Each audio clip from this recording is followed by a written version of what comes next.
রসনার তৃপ্তিতে গরুর মাংসের জুড়ি মেলা ভার। সুযোগ পেলেই পাতে গরুর মাংস তুলতে চান ভোজন রসিক বাঙালি। অতিথি আপ্যায়ন কিংবা উৎসব অনুষ্ঠান জমিয়ে দিতে গরুর মাংসের তুলনা নেই। কিন্তু বাংলাদেশে আমিষের অন্যতম উৎস এই গরুর মাংস চলে গেছে অনেকের নাগালের বাইরে। গরুর মাংস নিয়ে আকালের মধ্যে বাংলাদেশকে বড় সুখবর দিল ব্রাজিল।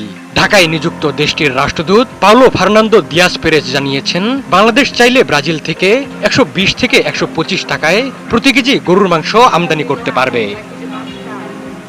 ভারত গরুর রপ্তানি বন্ধ করার পর থেকেই দেশে এর দাম সাধ্যের মধ্যে বেঁধে রাখা যায়নি। নিরুপায় মধ্য নিম্নবিত্ত খুঁজেছেন বিকল্প। অনেক পাড়া মহল্লায় গড়ে উঠেছে মাংস সমিতি, অনেকে আবার বেছে নিয়েছেন ব্রয়লার মুরগি। মঙ্গলবার রাজধানীতে এক মতবিনিময় সভায় রাষ্ট্রদূত জানান, ব্রাজিল কম মূল্যে বাংলাদেশে প্রাণীজ আমিষ বিশেষ করে গরুর মাংস রপ্তানি করতে প্রস্তুত। তার দাবি, ব্রাজিল থেকে গরুর মাংস আমদানি করা গেলে প্রতি কেজি দাম $1 অর্থাৎ 120 থেকে 125 টাকার মধ্যে পাওয়া যাবে।